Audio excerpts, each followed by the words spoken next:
Good morning, everyone. Thanks for joining us today. I'm Amy Loomis with the Morgantown Area Partnership. Today, our Learning Lab webinar is to present COVID-19 vaccines in the workplace with Ashley Pack and Chandler Aragona from Dinsmore and Shohl. Today's webinar will be recorded for our Learning Lab library, and it will be followed by a Q&A session. You can use the chat bubble down below to leave a question, or you can also use the Q&A function to send questions to our presenters.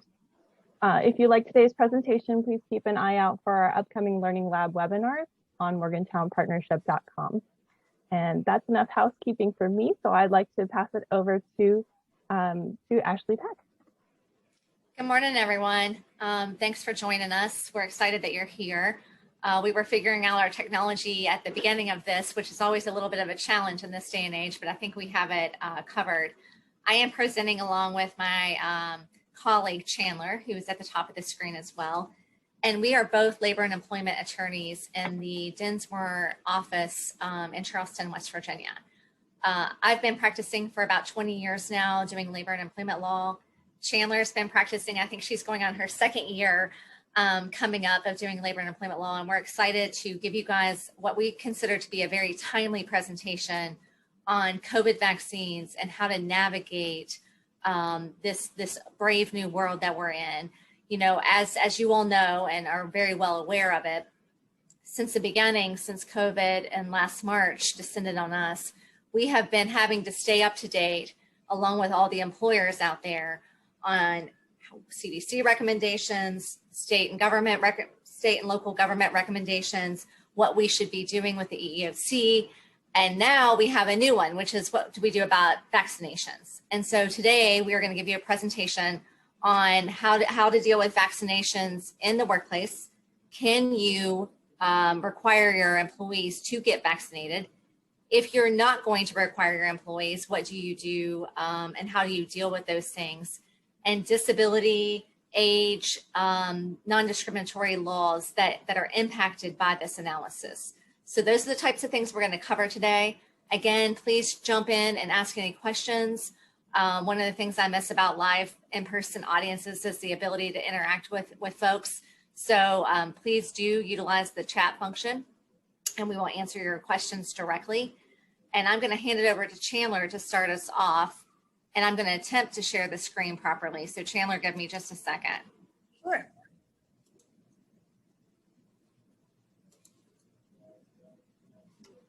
All right, Chandler, it's all you. Great, thank you, Ashley.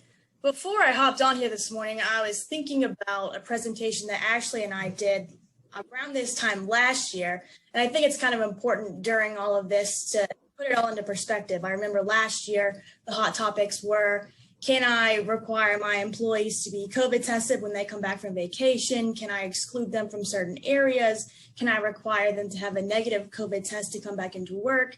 So I think that that's really important to put all of that into perspective, you know, during these rough times. We have come a long way, although sometimes it may not feel like it.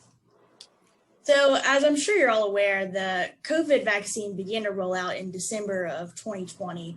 And the three variations are Pfizer, Moderna, and Johnson & Johnson. None of these variations have full FDA clearance quite yet. They're all under the Emergency Use Authorization, the EUA. And what this means is that it doesn't have the full 100% FDA approval stamped on it. And everyone who receives the vaccine has to be given a fact sheet and they have to be aware that they have the option to accept or refuse the vaccine. Pfizer is the only one that has submitted its application for the full FDA approval at this time.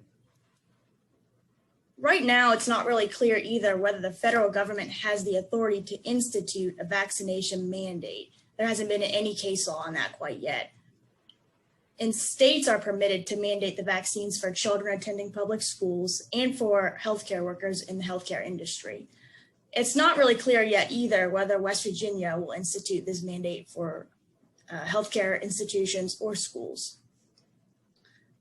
This past spring, the West Virginia legislature signed in the COVID-19 Job Protection Act, which acts as a liability shield for employers in terms of COVID-19 exposure. So this doesn't necessarily prohibit lawsuits for, issues with leave or issues with testing. It's solely to prohibit an employee from suing their employer if they allege that they were exposed to COVID-19 in the workplace. So that's just a little bit of protection that employers have in place at this time. As I'm sure you're all also aware, very recently, the CDC and OSHA both issued guidance that said that vaccinated employees are permitted to be mask-free in the workplace. I think that will be up to the individual employers, whether or not they want to follow that guidance or whether or not they still want to require their employees to wear masks around the workplace.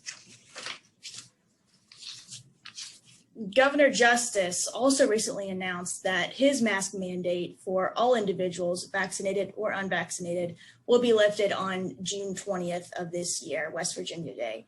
I think that, again, individual businesses will get to decide whether or not they still want to require these masks for either vaccinated or unvaccinated individuals. I think it'll be really interesting to see how it all plays out. Will businesses require you to show your vaccine card in order to enter without a mask?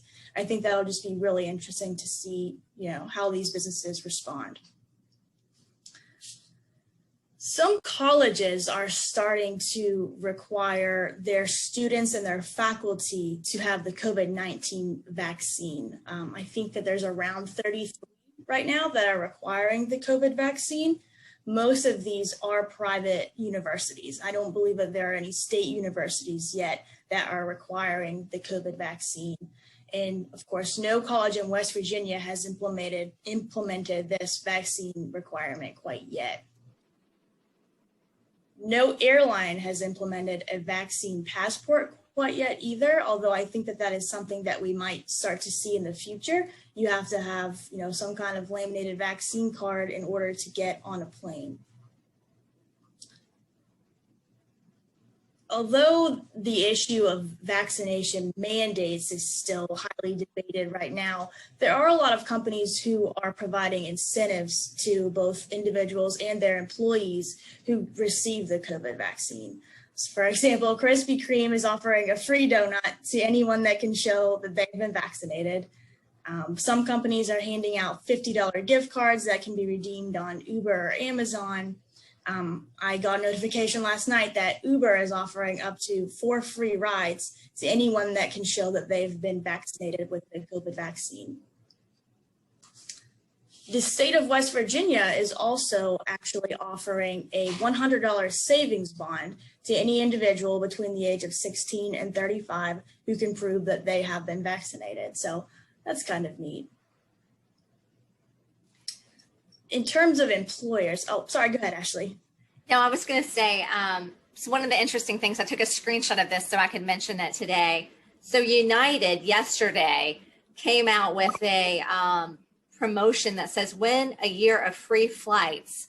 If you upload your vaccination card to your Mileage Plus account, we will give away 30 round trip flights for 2 during the month of June. So it's interesting that, again, we're seeing all these different companies trying to figure out ways to encourage folks to get vaccinated and coming up with pretty ingenious, giveaways and raffles and free stuff to see if we can get folks vaccinated. And I do think it's interesting that these private companies are doing that.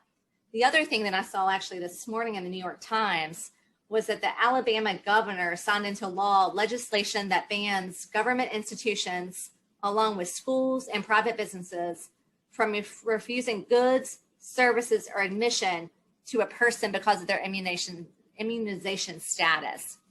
So we're already seeing that this is what's going to come next.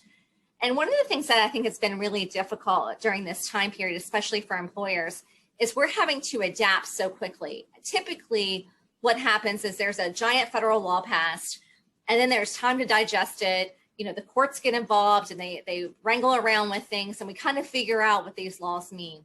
The problem with COVID and the CARES Act and all the legislation that's followed with the CDC guidance and now vaccinations, it's all kind of just been dropped on employers. And we're having to adapt very quickly to what is the right thing to do, what are other people doing. And I think that the vaccinations is going to definitely be one of those things. We're going to sit and watch what most people are doing, and then we're going to do that. And I think that's the role most employers are taking, or the position that most of them are taking. And I'll give you an example. I think I only have one client that is requiring vaccinations. Most of my clients very much want their employees to be vaccinated, but they are not requiring it. The company that is requiring it, or my employer that's requiring it, deals with a very vulnerable population. It's homeless folks. And so they are requiring, because they're dealing with the homeless population, that they're the people who are employed by the shelter get the vaccinations, because they're outward facing and they're dealing with them. They're the only company that I have, though, that is requiring the vaccinations. Let's jump into what can you do, right? And I'm going to give you one thing, if you remember what you can do from this entire presentation. You can ask if someone's been vaccinated. Okay, you're allowed to ask for it. You're allowed to ask for proof of vaccination if you want to go that route. And we'll talk a little bit more about that. What you're not allowed to do is you're not allowed to ask why they didn't get vaccinated. And so that's when we start getting into these federal laws and these state laws that start getting into disability discrimination and those types of things that we're worried about. So what can you do? You can ask if they've been vaccinated. You can ask for proof. Beyond that, you cannot ask for anything. And we're going to go into why that is the case. What you're concerned about is you're concerned with the ADA, the Americans with Disabilities Act. That is a governing law that if you have 15 or more employees, that you are bound by the Americans with Disabilities Act. In West Virginia, the Human Rights Act, which is going to cover the same things that a lot of these federal acts cover, you have to have 12 or more employees. So that's kind of the threshold. If you have less than that, I would definitely encourage you to still follow these federal laws, because there's another body of law that's called substantial public policy that can be based on these federal laws and give a reason. So if you discriminate against someone and you have only 5 or 6 employees, there can still be an argument that you have violated the policy of the state, which is based on these federal laws. So what do you care about? You care about the Americans with Disabilities Act. You care about Title VII. Title VII is a law that prohibits you from discriminating against someone, an employee, based on their race, their age, their gender, their national origin, their religion, their veteran status. Those types of things are under Title VII. Again, West Virginia has the Counterpart Act, which is the West Virginia Human Rights Act, that requires you to also follow these same rules. The next thing that we care about the ADEA, which is the Age Discrimination Act. And so that's one of the things that you can't discriminate against people who are over the age of 40 in the workplace. And so we care about that when we're doing these vaccinations and bringing people back into work. And the last federal law we care about is called GINA, which is the Genetic Information Non-Discriminatory Act. Now, I'll be honest with you, I've never seen any kind of cause of action filed under GINA, but it's out there and you're required to abide by it. And essentially it's, you're not allowed to ask your employee for anything that might be genetic information. And where you get into that is when you're asking questions like maybe the screening questions on the vaccination, or why someone isn't taking a vaccination. If they have some sort of underlying genetic condition that their doctor has told them not to take the vaccination, that might implicate GINA and also might implicate the ADA. So I'm going to go ahead and start going through my slides. And again, if you guys have any questions, please let me know. So the first question is, can employers mandate that their employees receive the vaccination in order to be present in the workplace? And generally, yes, you are allowed to do that. Chandler talked a little bit about colleges. We are seeing the colleges coming out and saying that in order to come back to school in the fall, that the students must have vaccinations. I do think we're going to see some of these travel, they call them the vaccination passport or whatever that is. I do think we're going to see some of that. Again, I think that right now, employers and the travel industry and everyone's just trying to figure out what are folks' appetite for dealing with this, and how far can we go and ask people to give information. So what do you need to think about when you're trying to decide whether or not you want to have a vaccination policy? And so I'll give you an example. So Dinsmore's policy, which is a law firm that I work for, is that, of course, we want folks to have a vaccination.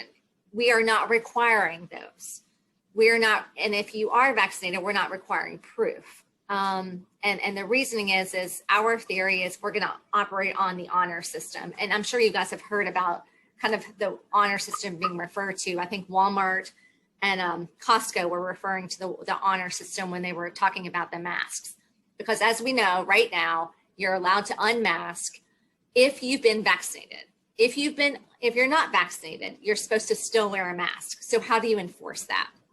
And basically what Walmart and Costco and all these big, huge corporations are saying is that we're going to proceed on the honor system, which is what Dinsmore's decided to do as well, which is if you're not wearing a mask, then we assume that you've been vaccinated. But you're obviously welcome to wear a mask. And in fact, when I walked in the building today, everyone still masks up coming in and out of the building. So you're obviously still permitted to ask people to wear masks. If you want to have a workplace policy that says that everyone has to wear a mask, that's perfectly fine too. You just have to enforce it.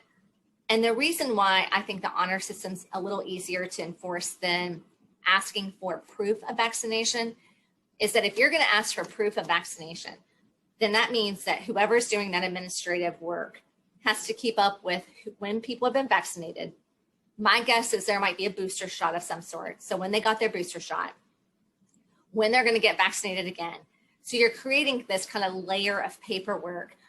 Now, if you think that your workforce is not going to tell you the truth about something like that, then absolutely, you're obviously entitled to see some sort of record of the vaccination.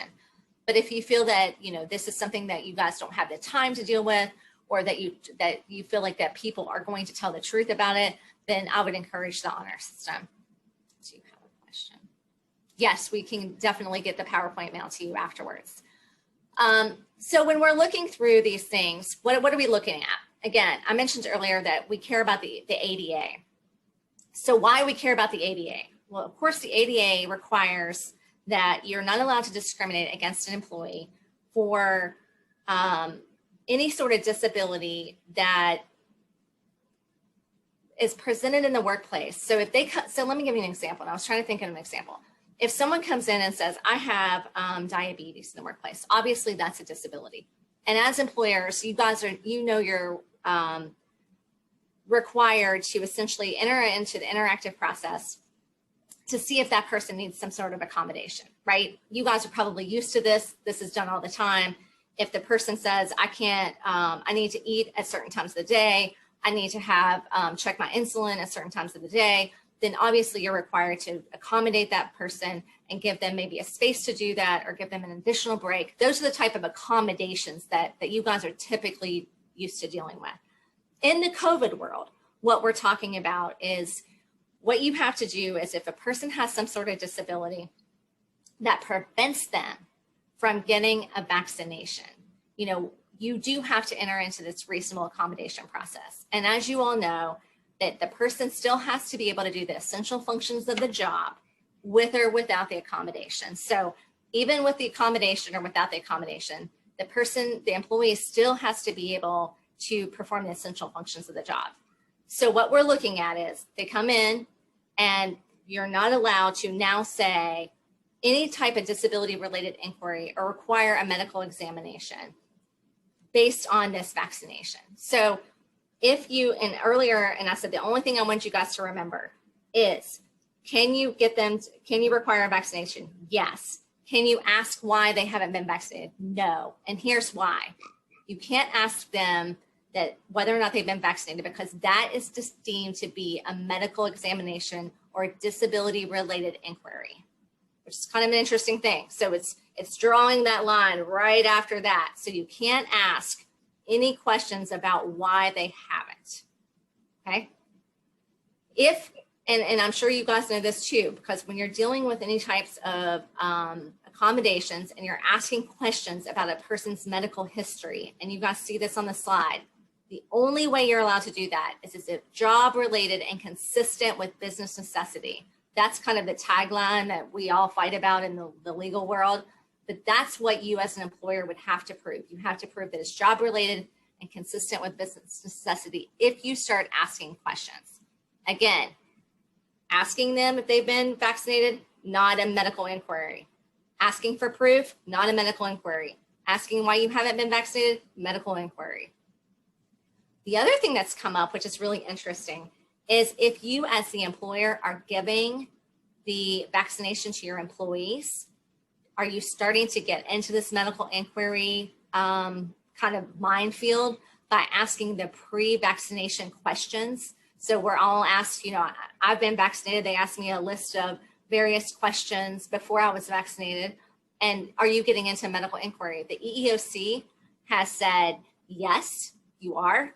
And so the question then becomes, can you show that those questions were job related and consistent with business necessity to require this person to get a vaccination? So if they're an outward facing job, if they have, if they're dealing with the public, if they're in the hospital world, if they are dealing with children, I think all of those things would be job related and consistent with business necessity to require someone to get a vaccination. Again, we haven't gotten to the point where hospitals are requiring, or a lot of hospitals are requiring their staff to be vaccinated. I think we're going to get there. As you know, a lot of hospitals require the flu vaccine. A lot of pharmacists are required to get the flu vaccine. I think within a year or two, that's where we'll be, based on the fact that these vaccinations haven't gotten full FDA approval. I think most hospitals and healthcare facilities are a little hesitant to require that, but I would say that's coming. And within a year, we may all be required. You know, you just never know how this is going to kind of roll out. So these are the types of things we're talking about when, even if you have a person who's coming into your facility, and Johnson & Johnson is doing this, you know, a lot of people are having on-site vaccination clinics. And so if you're asking a third party to come in, some sort of contractor, administrator, and administer the vaccination to folks, again, you may be able to be getting into that job-related and consistent with business necessity test. However, I think you can avoid some of that if you make it voluntary and it's not required. So if you say it's a voluntary, you know, that our conference room is open, you can come and get your vaccination, your family can come. As long as it's voluntary, I don't think you're falling into this kind of medical inquiry minefield that we were concerned about.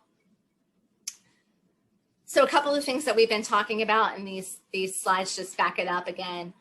You can require proof of the employee's COVID-19 vaccination.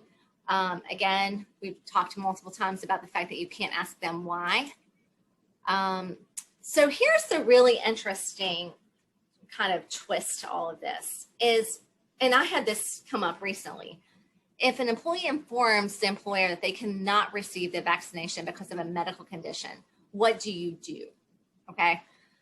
And so a couple of the things that the EOC, by the way, the EOC has about a 30-page guidance that is terrific on their website. And it has individual questions and answers that really answer, I would say, 99% of your questions. And it's excellent. So if you have any questions, I would go to the EEOC's website and look at that.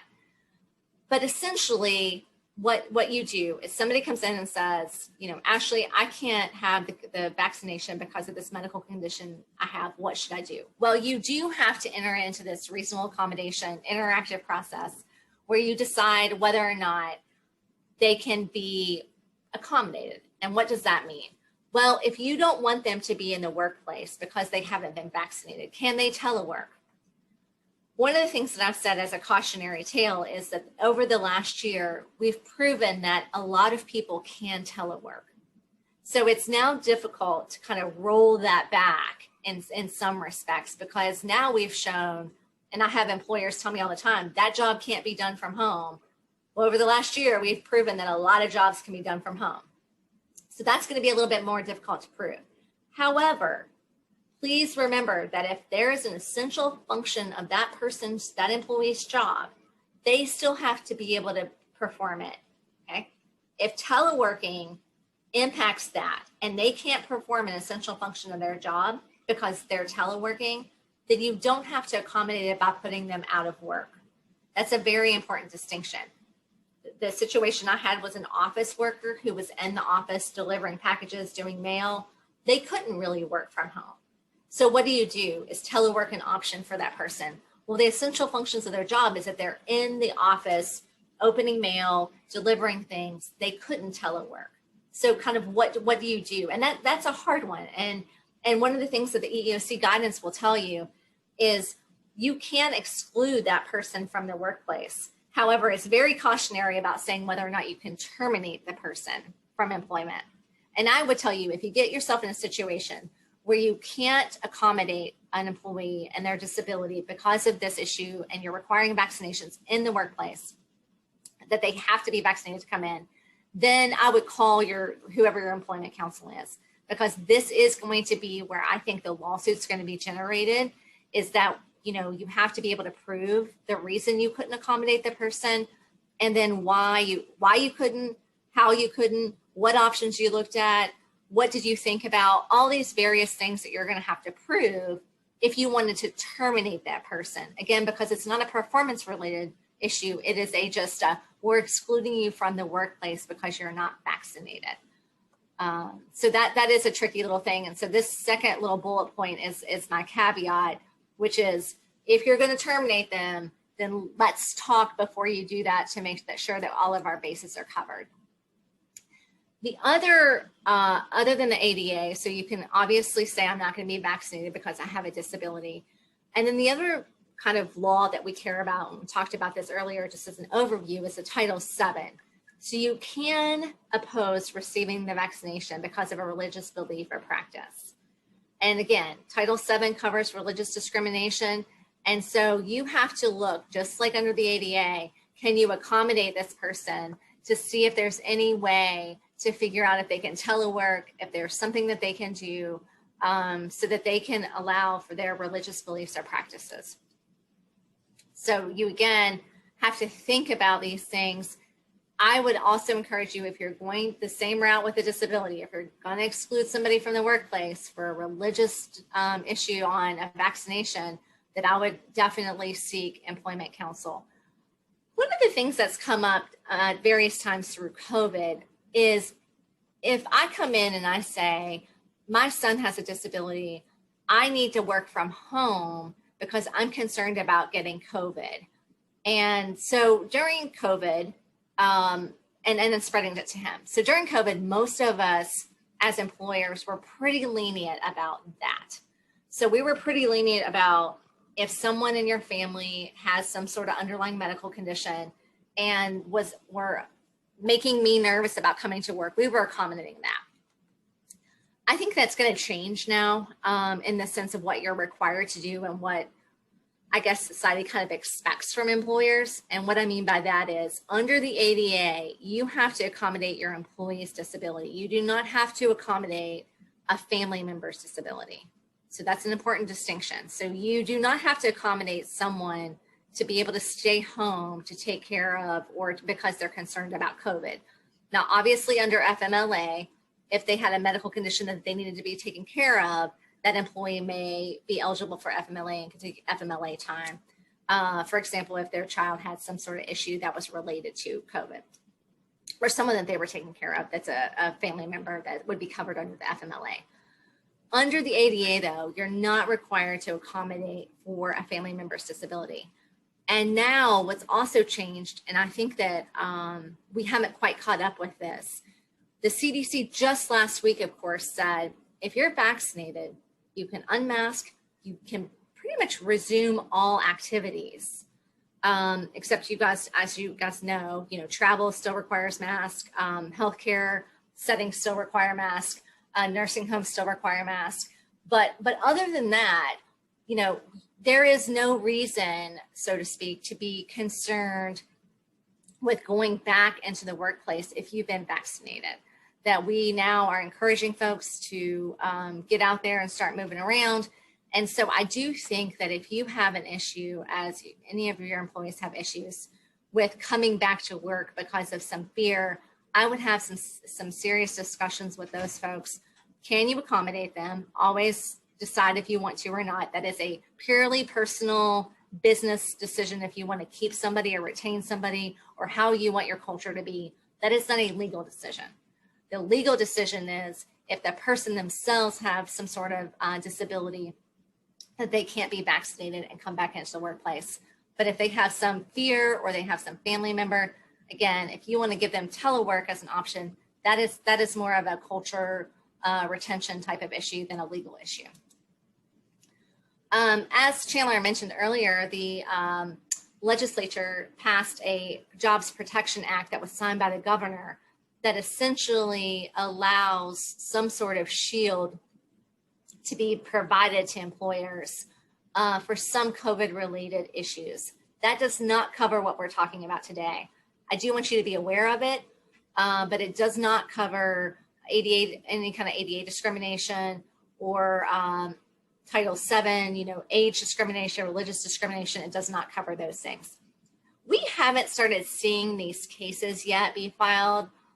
There's a handful of COVID cases, but I think most plaintiffs' counsels were somewhat concerned about the public perception of really trying to get employers or sue employers during the time period when everyone was really having a hard time. Nobody knew exactly what they were doing. As I said, you had to give grace to everyone because we were all figuring it out kind of on the fly. And I'm not sure when that grace period ends, but I'm sure it will end. And I do think that the hotbed will be this disability discrimination section of the law that we end up dealing with.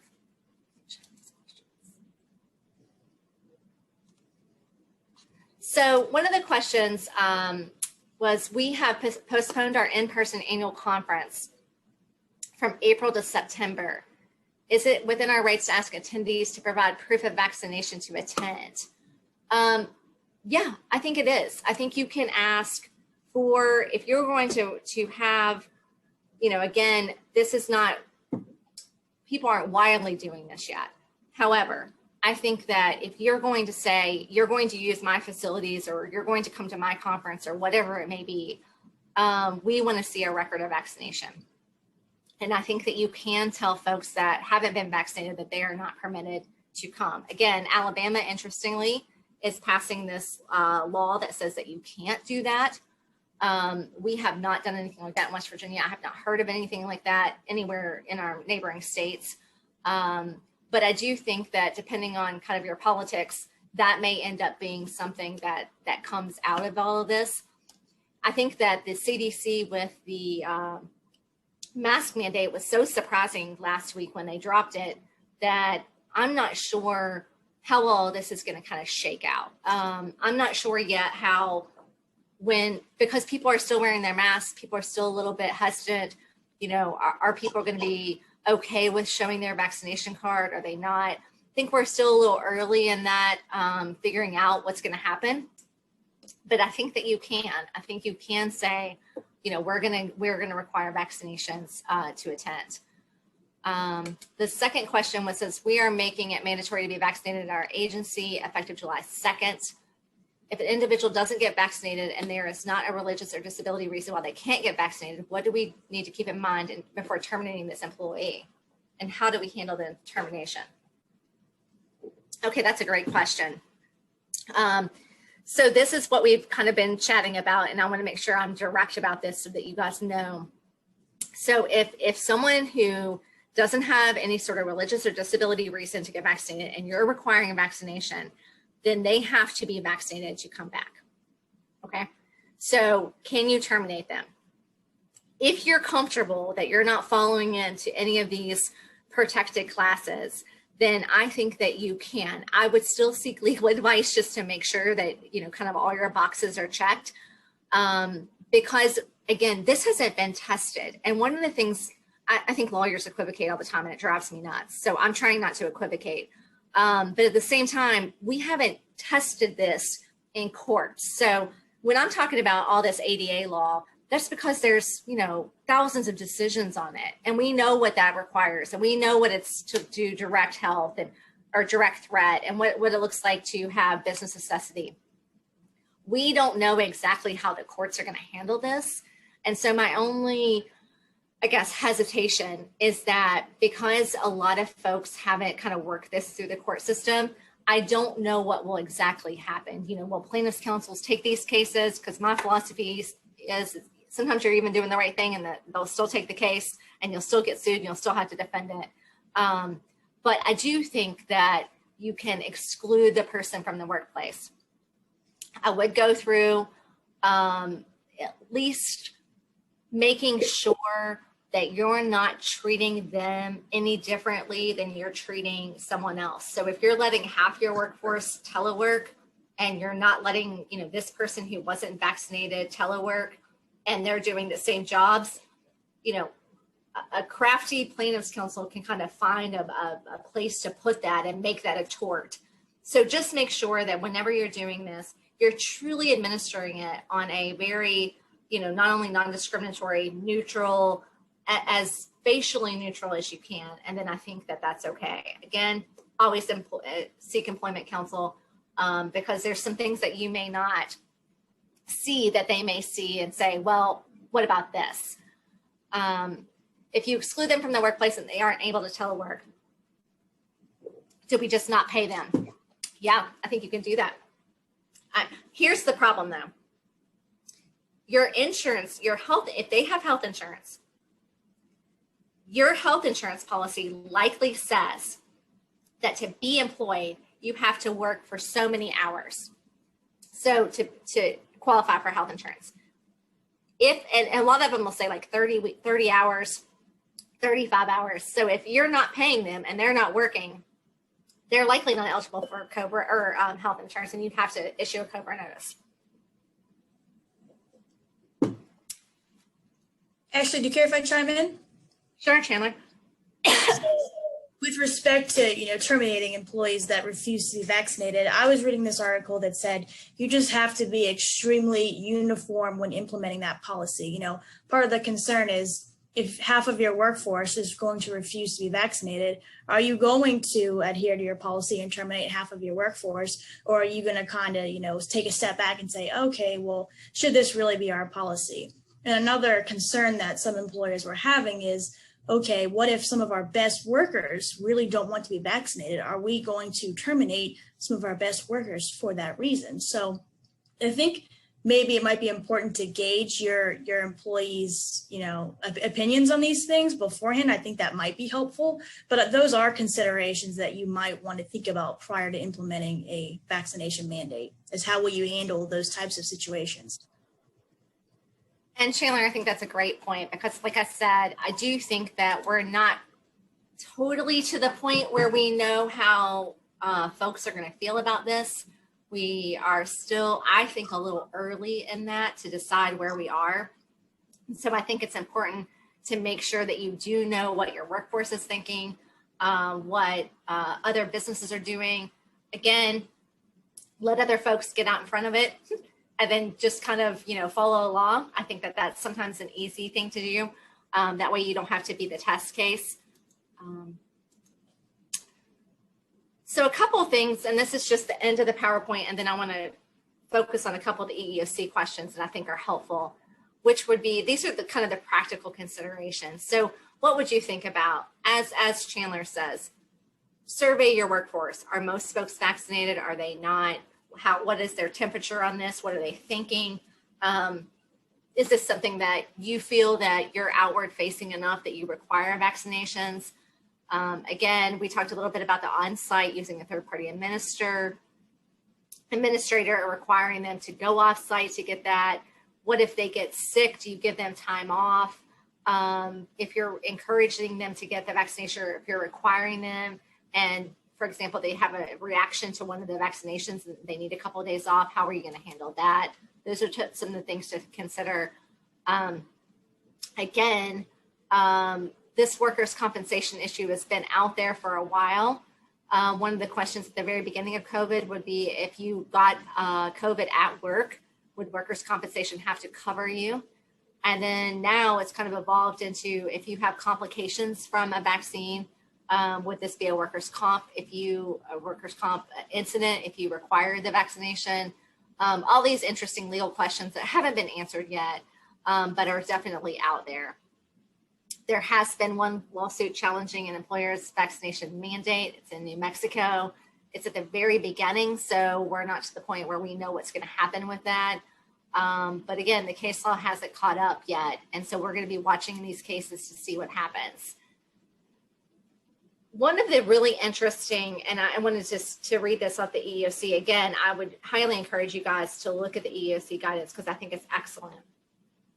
But the question was, if an employer requires vaccinations when they are available, how should it respond to an employee who indicates that he or she is unable to receive it because of the disability? And we talked a little bit about how to accommodate this person, whether or not you could put them out on telework, and then what do you do if they can't? And so, like I said, I think it's really helpful to go through these stuff. And this EOC guidance talks about the direct threat and what you have to prove to show direct threat. And basically, you have to show that the unvaccinated employee would pose a direct threat due to the significant risk of substantial harm to the health or safety of the individual or others that could not be eliminated or reduced by reasonable accommodation. So again, there's things in the law, tests in the law that we can go through if you get yourself in a spot where you feel that you need to either terminate the unvaccinated employee or put them out on leave, or anything related to how you're going to implement your mandatory vaccination policy. I would definitely encourage you to work through that process. There is some guidance on that, and we can help you guys through some of those, or your employment counsel can help you through that and figure out what to do. See that there's a few questions.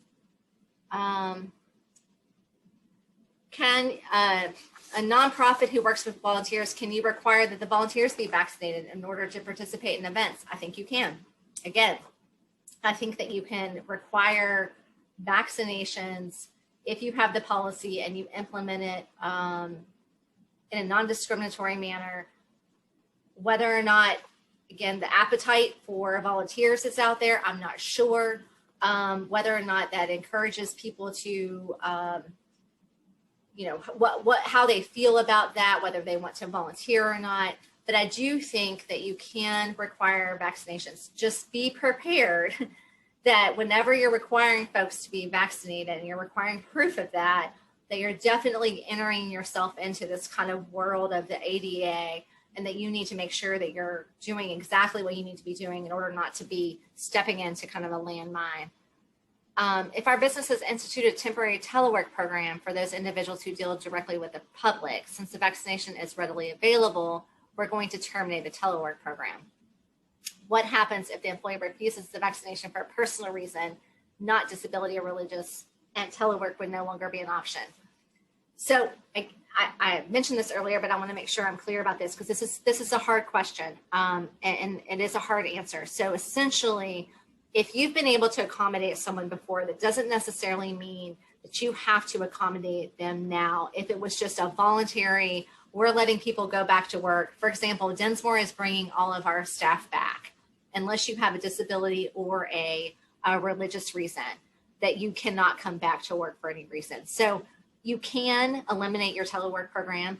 You can, if those things are not an option, the disability and the religious issues are not any kind of an issue here, you can say that the essential functions of the job are that you work from work and that you have to come back.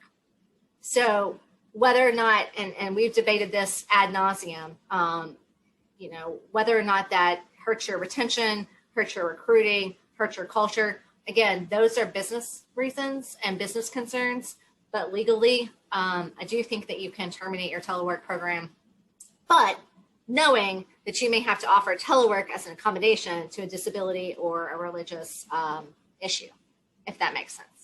So that's my long, convoluted way of saying, yes, you can, with some caveats. I'm not sure I answered this one question. If you exclude them from the workplace and they aren't able to telework, do we not just pay them? Yeah, I mentioned that earlier, that yes, you cannot pay them. I'll tell you, when you stop paying someone and they feel like they have some sort of disability, religious, whatever it might be issue, then that's when you kind of start creating damages. So again, I would encourage you to seek some legal advice, find out about your health insurance plan, and make sure that you're not in violation of that, because that's a whole different law called ERISA that is different, and that you need to make sure that you're in compliance with your health insurance plan. But if someone's not working, you don't have to necessarily pay them, and you never have to pay them for not working, even if you're accommodating them. They have to still work, if that makes sense. Any other questions? So we've gone through quite a bit of information here. And just as a wrap up, I want to make sure that a couple of things are clear. Yes, you can require vaccinations in the workplace. Yes, you can require a record of them. Be careful about getting into any kind of medical inquiry about why they haven't been vaccinated. If an employee comes to you with a disability or a religious reason for not being able to get vaccinated, you have to work on accommodating that person. You have to figure out if you can accommodate them.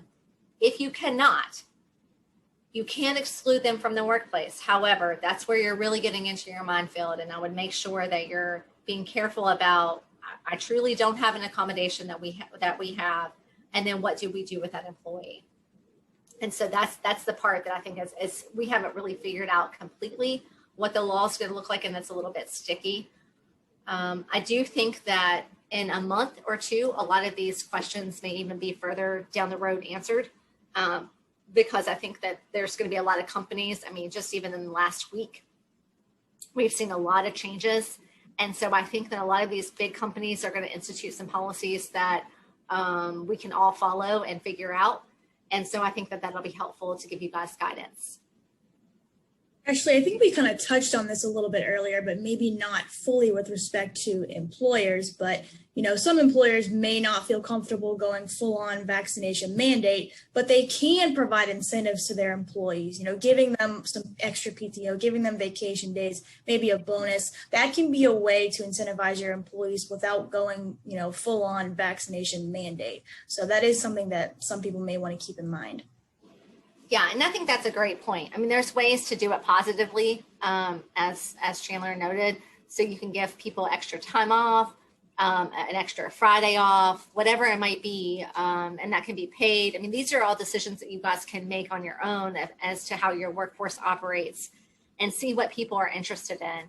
And obviously, you can do raffles. If people have been vaccinated, you can draw, names, whatever it might be, to encourage people to get vaccinated and get back into the workplace. Amy, that's all I have, unless there's any other questions. Yeah, let's do a last call for questions. And I believe we are also joined by Russ Rogerson from the partnership. Yeah, well, if I may, I apologize first for missing your introduction, but thoroughly enjoyed the presentation. And I can't think of a more timely subject as we enter into this. All things COVID are new and not set in stone, but I think you gave some great guidance today, and we really appreciate Ashley and Chandler for putting this on. Very much look forward to recording this, to putting it on our website, because I don't think these issues are going to go away anytime soon, nor are these questions. So, but you all did a great job of kind of capturing the challenges and opportunities that lie ahead of us related to the vaccine and in the workplace. And I think our membership is going to very much appreciate having some of that insight that you provided today. So thank you very much. We appreciate it. It's our pleasure.